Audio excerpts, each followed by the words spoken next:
Right. Start recording now, yeah? Yeah.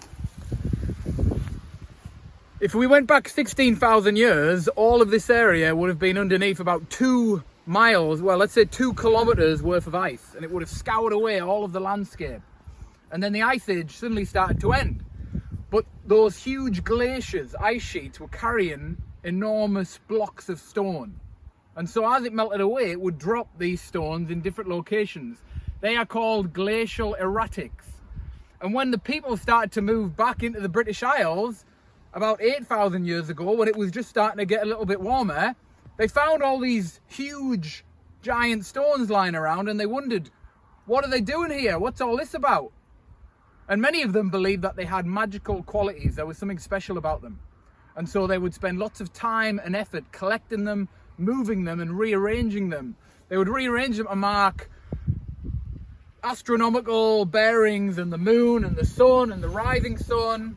And then they would create big stone circles. Now, here on the island of Anglesey in North Wales, we've got 2 left out of what would have been 8. This would have been a huge stone circle. Each of these blocks of stone would have been moved by people in times before they had machinery, before there was electricity, before there were cars. They moved these somehow. We don't even know how. I don't even know how much of it is underneath the ground. And then over time, the religion that's attached to those things is lost. People don't know what they mean anymore. And so from about 2,000 years ago, we know that they were here when the Romans came, but after that, they start to vanish and disappear. We've only got 2 left. And the people and their superstitious beliefs throughout the Dark Ages and the Middle Ages, they believed that maybe they were left by gods and creatures, and maybe there was money underneath them. They would bury down and look for them, and then they would take the stones away and use them to build houses. So there's so many levels of British history tied into things like this, and yet we're in the middle of a field. There are no markings, no signposts for it, and it's probably in the region of 5,000-6,000 years old, probably nearer 6, could be even older, we don't know. Just a couple of kilometres further away, those same people had built another stone circle and henge to pinpoint astronomical markings, on top of which people later built a burial mound.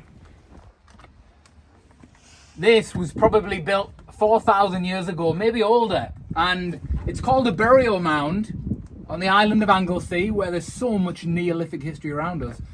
But actually, we can't be really sure what it was built for, because it's been left open to the elements for so long before modern historians and archaeologists found it.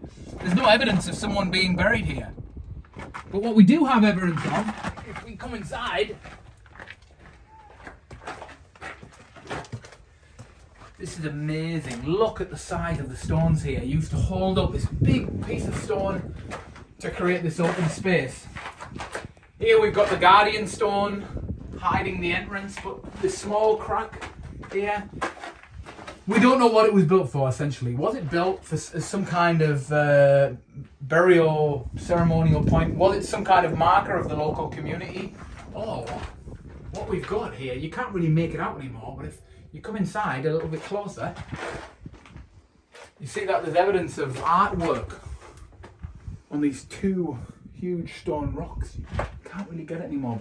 Curved designs into the stone, curved markings like this. They've obviously been weathered away over thousands of years, markings in the stone. What was this for? Why did people do this? Was it simply a religious place where they would meet and create artworks and, frankly, maybe take drugs to try and connect with the planet? This, I hate to say it, but it looks pretty phallic to me. Often in other places we've looked at, in places like Vietnam and Cambodia, you find these big blocks of stone because they represent fertility. I'm sure you can guess what it's supposed to represent. So is this some kind of fertility marking to put a stamp on the local area to give life to a local community? This would have taken a considerable amount of work to build, so whatever it was used for, we've made it very important.